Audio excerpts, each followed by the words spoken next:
Обращение можно сделать? Я обращаюсь к Минобороны Украины. Пожалуйста, я командир бронегруппы РДК «Могила», я прошу танк. Мне не надо «Леопард», мне не надо «Абрамс».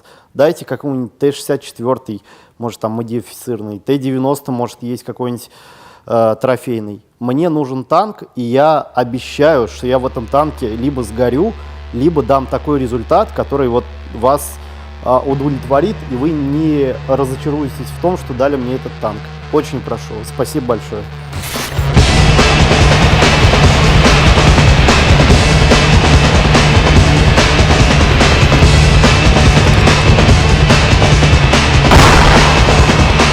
Всем привет, меня зовут Могила. Мы находимся на Донецком направлении, примерно в 15 километрах от врага. За мной находится танк Т-80 БВМ 23 года, привезен с российского завода прямо в руки РДК. И мы работаем на танках, как я и обещал.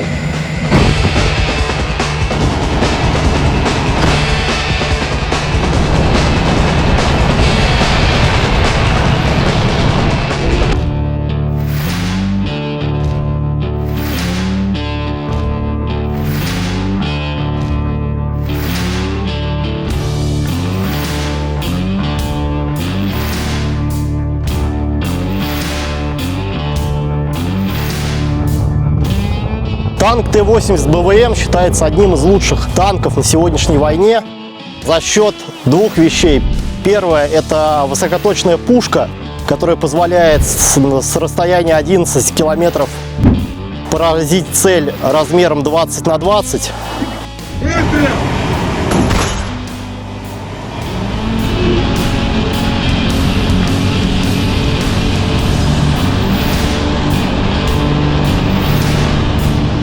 И газотурбинный двигатель. Когда танк едет, ты не понимаешь, что это едет танк. Твое ощущение такое, как будто за тобой летит ракета. А у меня, представляешь, бобер сегодня спальник украл. Бобер? Да. Просыпаюсь, блядь, холодно. Смотрю, спальник нахуй двигается. Думаю, что за хуйня, ногой на него наступаю, там бобер, блядь, пидорас.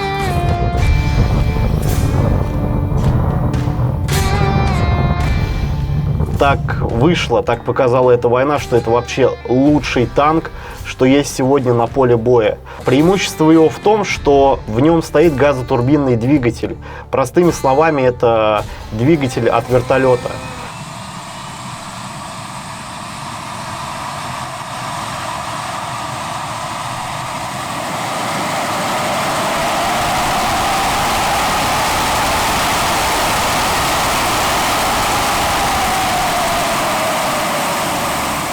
Что дает это преимущество лично нам? Мотор настолько мощный, что он не чувствует веса, а вес танка 49 тонн. Соответственно, мы не сталкиваемся с проблемами, например, Т-64 в виде перегрева, проблемами Т-72, который едет максимум 50 км в час.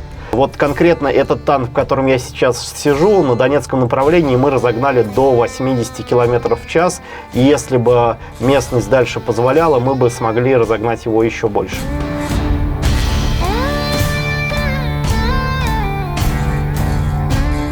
Самое важное в бою, наверное, это опыт твоего наводчика. Неважно, какие прицелы у него будут стоять, если у него большой настрел, если у него есть понимание, как стреляет пушка, как она пристрелена, куда ее ведет, куда ее не ведет, тогда в целом это не важно. Но, например, в нашем танке стоит Сосна-У, так называемая, аналогов нет, система наведения. Она дает множество преимуществ. Например, это ведение цели, когда ты захватываешь движущуюся цель, и пушка движется вместе с этой целью.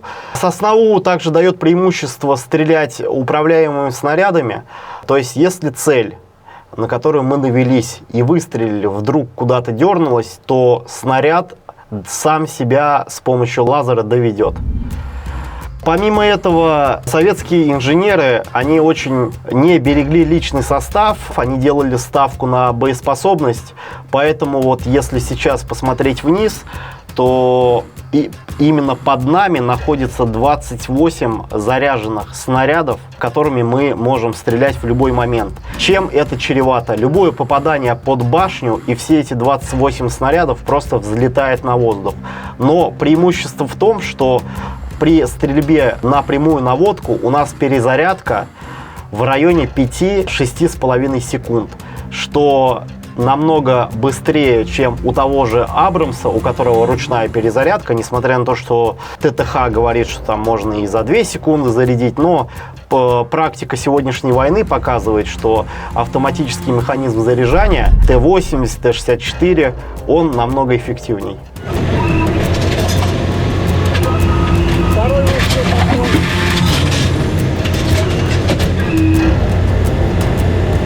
Выстрел!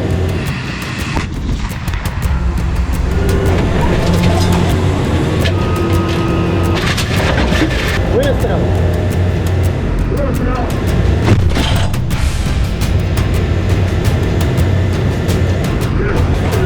Следующий.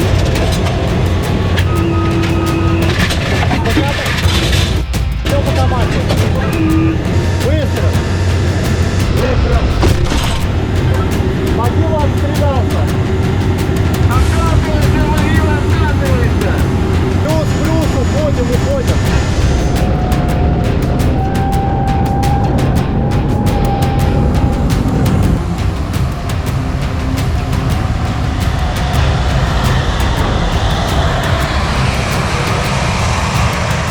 Сегодняшнее положение на поле боя, как вы видите, заставляет нас немножко модернизировать танки, дабы быть защищенными от FPV-дронов. И не получилось так, что танк за много миллионов уничтожил вот такая маленькая херня за $700. Вообще броня в танке вещь индивидуальная, тут как повезет. Да, чем больше ты на себя навешаешь, тем меньше шанс, что тебя взорвут.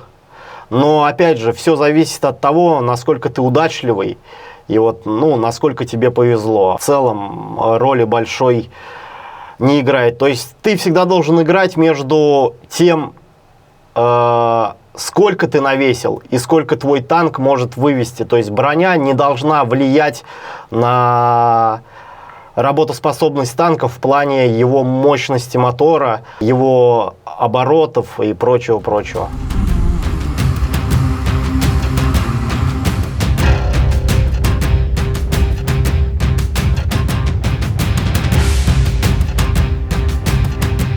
Танки в сегодняшних условиях работают в основном с закрытых позиций. И танк работает как артиллерия, которая может выкатиться и уничтожить любой блиндаж, любую посадку, любую траншею буквально там с 6 выстрелов.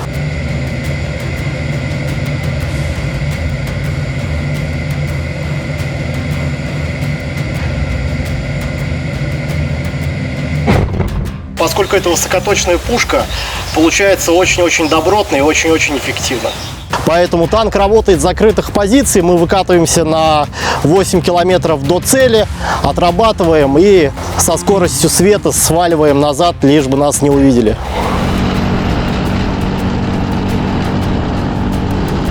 Основной его минус в том, что это приоритетная цель, и нас пытаются распиздовать просто всем, чем возможно. FPV-шки, ствольная артиллерия, минометы, молнии, вот все, что есть. Если вдруг нас спалили, до свидания. То есть нам надо улепетывать как можно быстрее, потому что они сделают все, чтобы больше мы на линии фронта не оказались.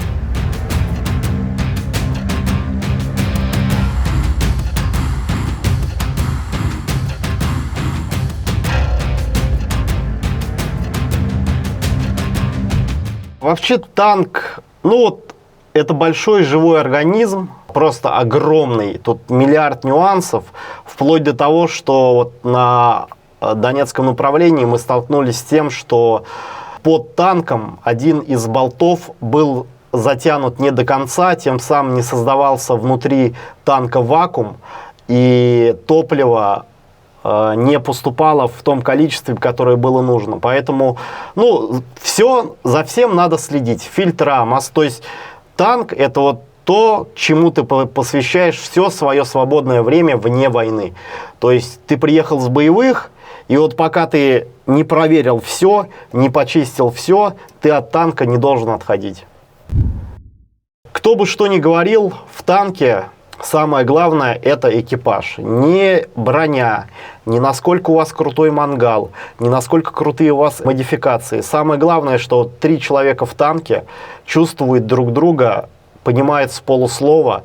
И я вот лично на боевых столкнулся с такой вещью, что вот мы начинаем срабатываться, мне мой наводчик говорит: бля, вот нажми вот на эту хуйню.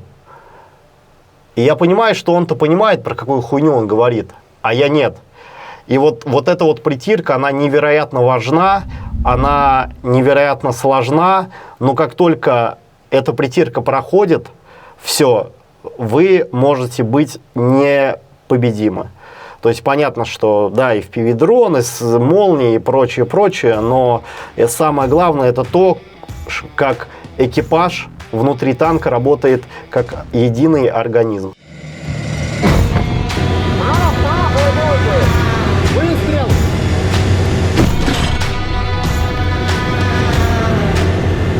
Танк пустой!